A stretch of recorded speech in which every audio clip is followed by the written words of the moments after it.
Ang pangalan ko ay Romeo. Isang ordinaryong tao, nabubuhay sa mga paglalakbay ng gulay mula sa bukid hanggang sa lungsod. Pero nung gabing yun, noong gabing naligaw kami ng dalawa kong malalapit na kaibigan sa isang walang pangalan na kalsada, sa isang kagubatan na walang labasan. Ang gabing napagtanto ko, hindi lahat ng kalsada ay pauwi. May mga lugar na gusto mo lang pumunta, pero huwag kang umalis. Gusto lang naming maghanap ng mga gulay. Hindi kami naghahanap ng gulo. Walang demonyong naghahanap. Ngunit may mga tinidor sa buhay na hindi mo kailangang piliin. Pinili ka nila. Tumayo lang siya. Wala nang mga salita. Ngumiti lang at sinenyasan na sumunod kami sa kabubatan. Ang bawat instinct sa akin ay sumisigaw, huwag kang pumunta. Pero madilim, mahaba ang daan at pagod na kami. So sumunod kami. Hindi namin alam na pumapasok ako sa isang lugar na wala sa mapa. At hindi sa awa ng tao. Kung pinapanood mo ang video na ito, sana makinig kang mabuti.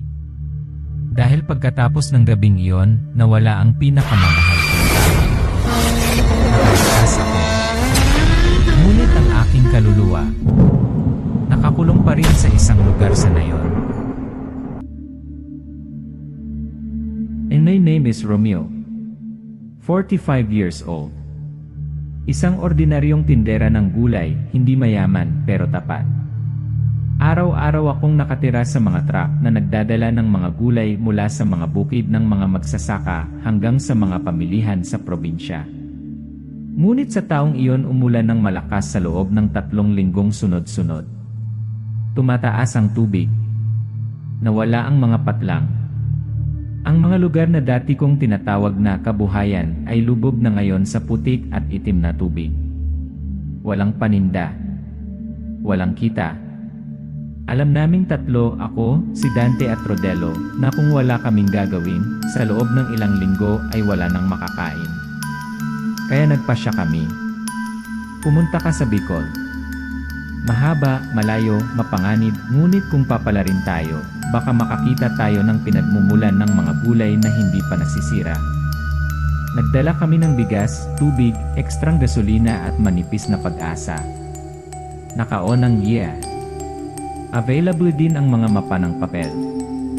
Nagsimula ang paglalakbay tulad ng iba pang mahabang paglalakbay, nakakapagod, ngunit nakakapanatag.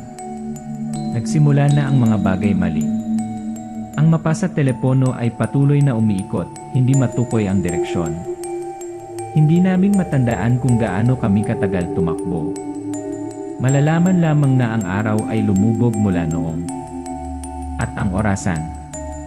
3 oras 23 minuto pa rin. Walang tao sa kalsada. Walang bahay. Walang hinto. Walang signal ng cellphone. Nawala tayo. Rodello bubulong. Dito may kakaiba sa lugar na ito.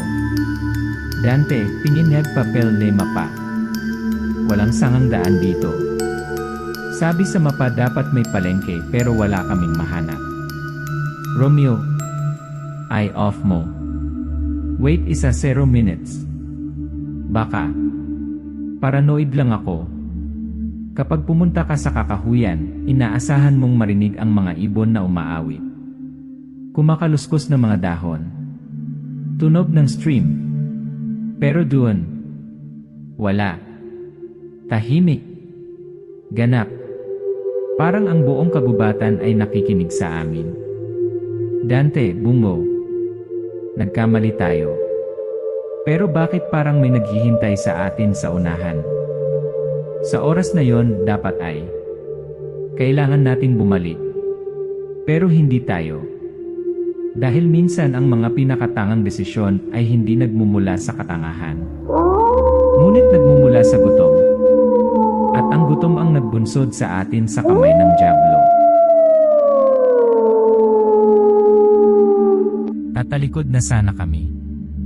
Pero nang dumampi ang kamay ko sa manibela, may kumatok sa salamin. Mabagal.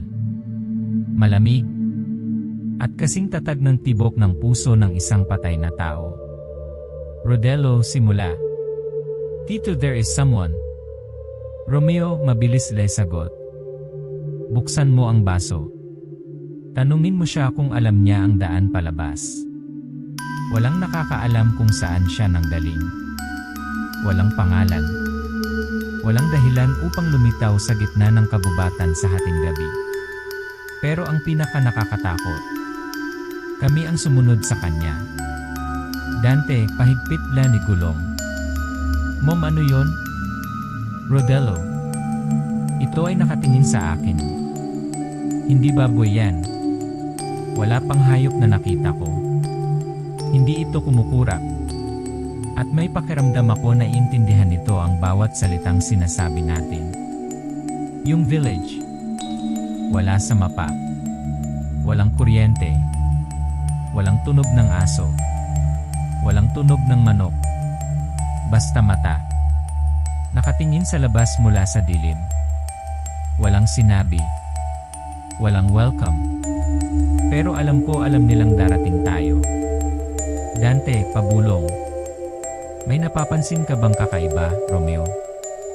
Ang lugar na ito, parang walang oras. Rodello. Tito, huwag mo akong hayaang matulog dito. Ang lugar na ito malamig, ngunit hindi normal na lamig.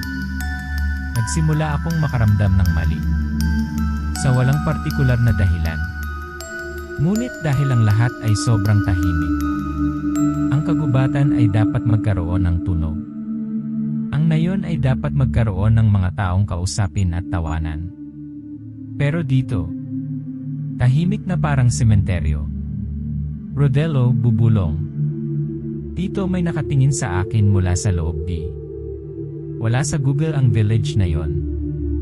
Wala sa alaala ng sinuman. At simula nang pumasok kami, alam ko, hindi nagsisinungaling ang bituka ko. Ngunit huli na para bumalik.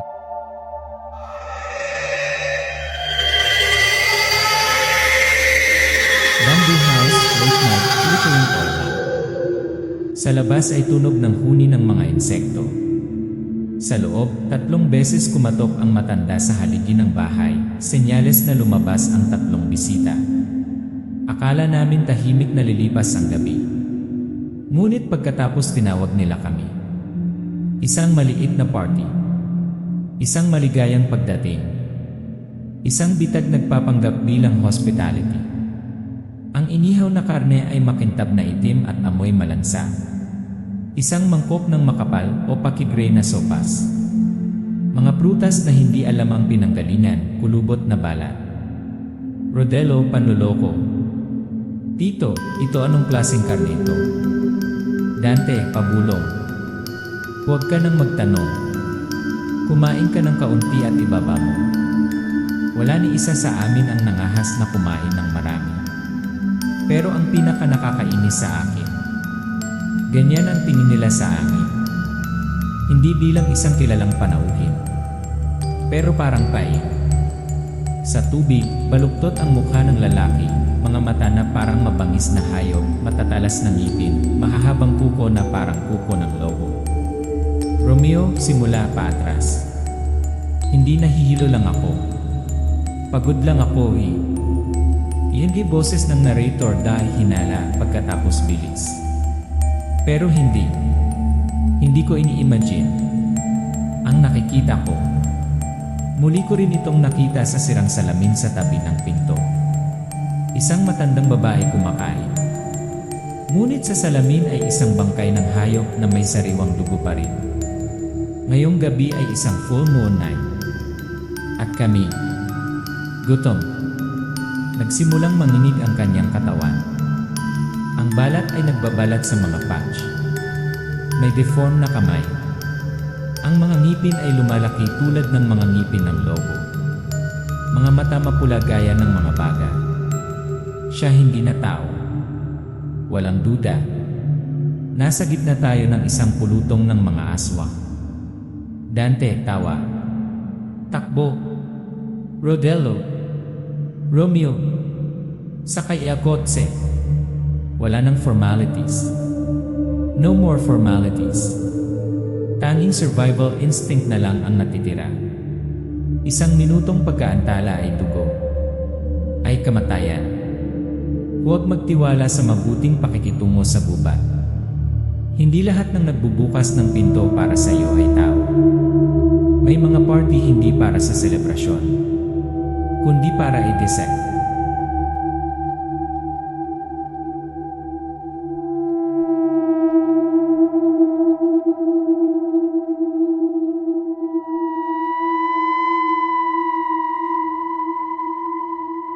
Walang oras para mag-isip.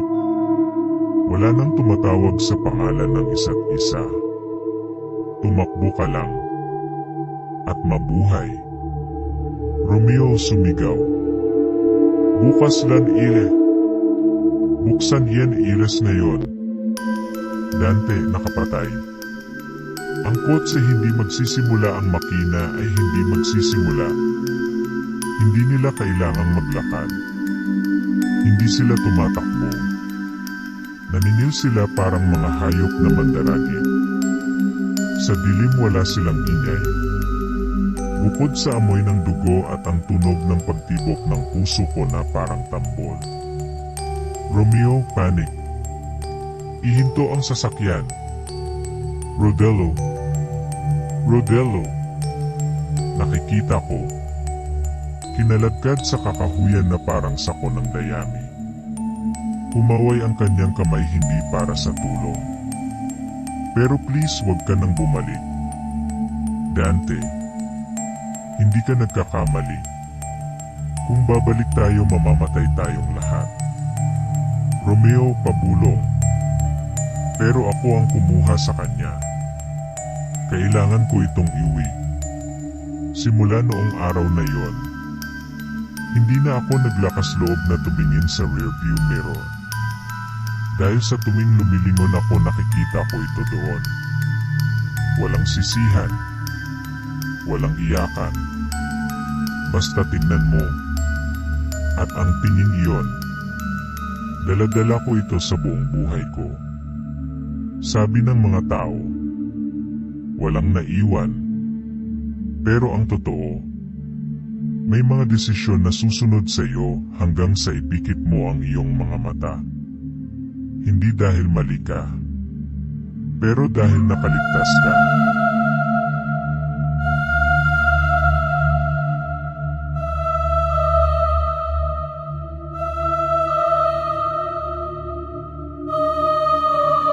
Bumalik na ako. Ngunit bahagi ng akin. Magpakailanman na natigil sa kabubatan na yon. Sinasabi ng mga tao na maswerte ako sa buhay. Ngunit kung pipiliin muli, baka hindi na ako bumalik. Sinisikap kong mamuhay ng normal hanggat maaari. Bumalik sa palengke, sa mga suki, sa mga bungkos ng gulay na basa pa ng hamog sa umaga. Ngunit sa tuwing tumitingin ako sa mga walang laman na truck, naisip ko si Rodello na nakaupo, nakangiti, tinatawag akong tito. Rodello. Pero panaginip lang. Laging panaginip. Parehong gabi-gabi. Tumayo siya doon. Sa gilid ng kagubatan. Kaway. At nawala sa ulap. Reporter, tanong. Sabi mo may village dito. Ngunit narito lamang ang pangunahing kagubatan. Walang pasukan. Walang maninirahan dito. Romeo pabulong. Nandoon ako. Naaalala ko ang bawat puno ng kawayan, bawat tingin. Pero ngayon, wala nang natira. Hindi ko kailangan ng maniwala. Ngunit kung pinapanood mo ang video na ito, mangyaring makinig sa akin sa huling pagkakataon. Scene, close-up ng matag na Romeo deg nakatingin na lens, tense, deep. Romeo, tumingin ng direts, huling salita. Kung makakita ka ng kakaibang pagliko na wala sa mapa. Isang trail patungo sa kakahuyan, walang landmark, walang bahay. Huwag pumasok. Kahit gutom. Uhaw may kawalan ng pag-asa. Dahil may mga nayon. Hindi para sa buhay.